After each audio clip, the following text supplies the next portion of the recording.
धुंध से घिरी एक पहाड़ी पर एक पुरानी हवेली। ये हवेली वर्षों से वीरान पड़ी थी और इसके चारों ओर एक रहस्यमयी चुप्पी छाई रही। उसकी खिड़कियां अंधेरी आंखों की तरह थीं, जो दुनिया को घूर रही थी।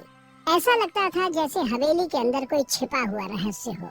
लोग हवेली के बारे में कहानियां सुनाते थे। कुछ कहते थे कि उन्होंने रात में हवेली से अजीब आवाजें सुनी हैं, जबकि कुछ का मानना था कि वहाँ भूतों का बस है। वे इसे भूतिया कहते थे। हवेली की भयानक कहानियां पीढ़ी दर पीढ़ी चलती आ रही थी। कोई भी उसके पास जाने की हिम्मत नहीं करता था। लोग दूर से ही हवेली को देखते और जल्दी से वहां से निकलते। एक दिन 4 दोस्त राहुल, प्रिया, अमित और नेहा ने हवेली जाने का फैसला किया। वे साहसी थे और रहस्यों को सुलझाने का शौक रखते थे। वे कहानियों के बारे में जानने के लिए उत्सुक थे। उन्होंने अपने साथ टॉर्च, कैमरा और कुछ खाने पीने का सामान। वे खुद देखना चाहते थे कि क्या हवेली सचमुच भूतिया थी। उनके मन में डर और उत्साह दोनों थे। जैसे ही वे हवेली के पास पहुंचे, एक ठंडी हवा चली। दोस्त कांप उठे। हवेली के पास पहुंचते ही उन्हें एक अजीब सी सिहरन महसूस हुई। वे जानते थे कि वे एक एडवेंचर वाली रात के लिए तैयार हैं। हवेली के अंदर कदम रखते ही उनकी सांसें थम गईं। क्या वे इस रहस्य को सुलझा पाएंगे? ये तो समय ही बताएगा। जैसे ही राहुल ने लोहे के पुराने गेट को धक्का दिया, वह चरमरा गया। गेट की आवाज ने एक अजीब सी सिहरन पैदा कर दी, मानो वह किसी भूतिया कहानी का हिस्सा हो। दोस्त उगे हुए रास्ते पर चल पड़े। रास्ता घास और झाड़ियों से भरा हुआ था, जिससे चलना मुश्किल हो रहा था। हर कदम पर उन्हें ऐसा लग रहा था कि कोई उन्हें देख रहा है। हवेली उनके सामने बड़ी सी दिखाई दे रही थी। उसकी विशालता और खंडहर जैसी स्थिति ने उनके दिलों में डर और उत्सुकता दोनों को जगा दिया। उसका पेंट उतर रहा था, खिड़कियां बंद थी। ऐसा लग रहा था जैसे यह हवेली सालों से वीरान पड़ी हो और अब यह किसी भूतिया कहानी का हिस्सा बन चुकी हो। Are you sure about this? Amit ने अपने दोस्तों से पूछा। उसकी आवाज कांप रही थी। उसकी आंखों में डर साफ झलक रहा था। अमित ने पूछा। उसकी आवाज कांप रही थी। उसके मन में कई सवाल उठ रहे थे, लेकिन वह अपने दोस्तों के सामने कमजोर नहीं दिखना चाहता था। प्रिया, जो ग्रुप में सबसे बहादुर थी, हंस पड़ी। उसकी हंसी ने माहौल को थोड़ा हल्का कर दिया, लेकिन डर अभी भी बाकी था। Don't be scared, Amit. It's just an old house. प्रिया ने कहा। उसकी आवाज में आत्मविश्वास था। उसने अपने दोस्तों को हिम्मत दी और आगे बढ़ने के लिए प्रेरित किया। वे फ्रंट डोर पर पहुंचे। वह बंद था। दरवाजे की हालत देखकर ऐसा लग रहा था कि उसे सालों से नहीं खोला गया है। राहुल, जो हमेशा एक चैलेंज के लिए तैयार रहता था, उसने तार के एक टुकड़े से ताला खोल दिया।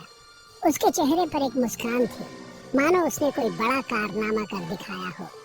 दरवाजा चरमराहट के साथ खुल गया और एक डार्क और डस्टी हॉलवे दिखाई दिया। हॉलवे की दीवारों पर धूल और जाले थे और हवा में एक अजीब सी गंध थी। दोस्तों ने एक दूसरे की ओर देखा और फिर हिम्मत जुटाकर अंदर कदम रखा। दोस्त अंदर दाखिल हुए।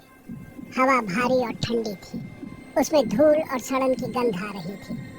वे अपनी ही सांसों की आवाज सुन सकते थे। हर कदम की गूंज सन्नाटे में गूंज रही थी। Hello, is anyone there? Neha ने पुकारा। उसकी आवाज कांप रही थी। केवल सन्नाटा ने उसका जवाब दिया, लेकिन तभी उन्हें एक आवाज सुनाई दी।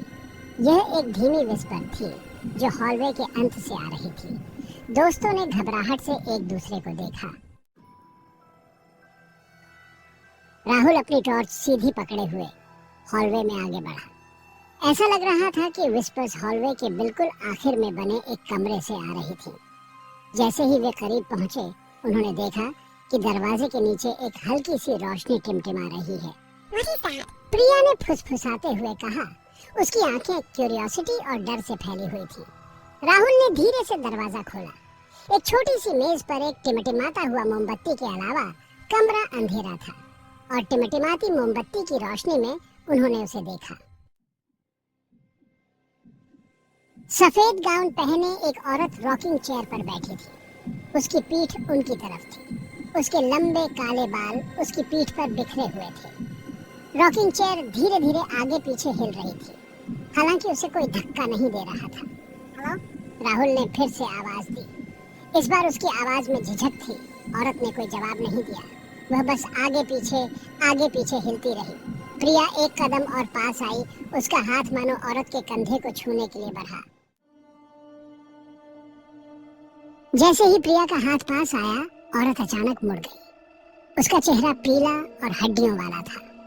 उसकी आंखें धंसी हुई थीं, जो एक गहरे सैडनेस से भरी थीं। और फिर वह बोली, Help me find the truth. मेज पर रखी मोमबत्ती एक बार टिमटिमाई और फिर बुझ गई, जिससे कमरा अंधेरे में डूब गया। दोस्त हांफने लगे। उनके दिल उनकी छाती में तेजी से धड़क रहे थे। जब उन्होंने रॉकिंग चेयर की तरफ देखा तो औरत गायब थी। Section 7 the secret diary. दोस्तों ने औरत के किसी भी निशान के लिए कमरे की तलाशी ली, लेकिन वह गायब हो चुकी थी। मेज पर जहां मोमबत्ती थी, उन्हें एक पुरानी चमड़े की झिल्ड वाली डायरी मिली। It's a diary. It belonged to the woman in the white dress. प्रिया ने उसे उठाया और खोला। पेजेस फीके इंक और सुंदर लिखावट से भरे हुए थे। जैसे ही उन्होंने डायरी की एंट्रीज पढ़ी, वे हवेली और औरत के दुखद अतीत की कहानी को जोड़ने लगे। Section 8 setting the spirit free. Diary Maya नाम की एक औरत की कहानी बताती थी, जो कई साल पहले हवेली में रहती थी। माया एक सुंदर और दयालु महिला थी, जिसकी आंखों में हमेशा एक चमक रहती थी। वह अपने प्रेमी के साथ बहुत खुश थी और दोनों ने मिलकर कई सपने देखे थे। वह बहुत प्यार करती थी, लेकिन उसकी खुशी ज्यादा दिन नहीं टिकी। एक दिन एक भयानक घटना ने उसकी दुनिया को उलट-पुलट कर दिया।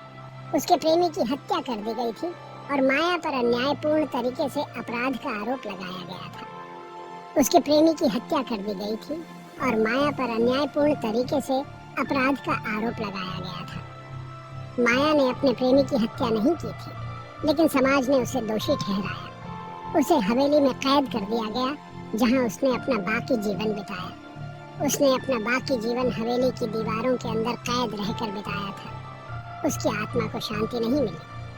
हवेली की दीवारों के अंदर माया की आत्मा भटकती रही, न्याय की तलाश में। उसकी आत्मा को शांति नहीं मिली और वह हमेशा के लिए हवेली में फंसी रही। दोस्तों ने महसूस किया कि माया की आत्मा हवेली में फंसी हुई है। वे जानते थे कि माया की आत्मा को शांति दिलाने के लिए उन्हें कुछ करना होगा। उन्होंने माया की कहानी को समझने के लिए डायरी को ध्यान से पढ़ा। उसे शांति पाने में मदद करने के लिए उन्हें उसका नाम साफ करना होगा। दोस्तों ने एक सेंस आयोजित करने का फैसला किया, ताकि वे माया की आत्मा से संपर्क कर सकें और उसकी मदद। डायरी में बेसमेंट में एक दीवार के पीछे छिपे एक गुप्त कमरे का जिक्र था। दोस्तों ने उस गुप्त कमरे को खोजने का फैसला किया, यह सोचकर कि शायद वहां कुछ सुराग मिल सके। दोस्त जानते थे कि उन्हें क्या करना है। उन्होंने मिलकर योजना बनाई और गुप्त कमरे की खोज में निकल पड़े। वे जानते थे कि यह आसान नहीं होगा, लेकिन माया की आत्मा को शांति दिलाने के लिए वे किसी भी हद तक जाने को तैयार थे। Section 9 vanished without a trace. Diary के क्लूज को फॉलो करते हुए दोस्तों को बेसमेंट में छिपा हुआ कमरा मिल गया। अंदर उन्हें ऐसे सबूत मिले जो माया की बेगुनाही साबित करते थे। वे सबूत अधिकारियों के पास ले गए और माया का नाम आखिरकार साफ हो गया। जैसे ही सूरज उगने लगा, दोस्त हवेली से बाहर निकल आए। उन्होंने पुरानी इमारत की तरफ देखा, लेकिन कुछ अलग था। धुंध साफ हो गई थी और हवेली गायब। वह बिना किसी निशान के गायब हो गई थी, मानो वह कभी वहां थी ही नहीं। दोस्त एक पल के लिए वहीं खड़े रहे, सन्नाटे में डूबे हुए। Section 10 the mystery remains. क्या यह सब एक सपना था? क्या हवेली और माया का भूत असली थे? दोस्तों को नहीं पता था। उन्हें बस इतना पता था कि वे अपने अनुभव से बदल चुके थे।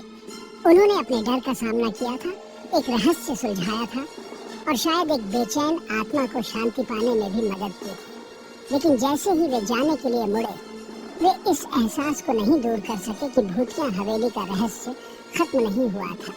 शायद कहीं न कहीं, किसी न किसी तरह ये उनका इंतजार कर रहा था।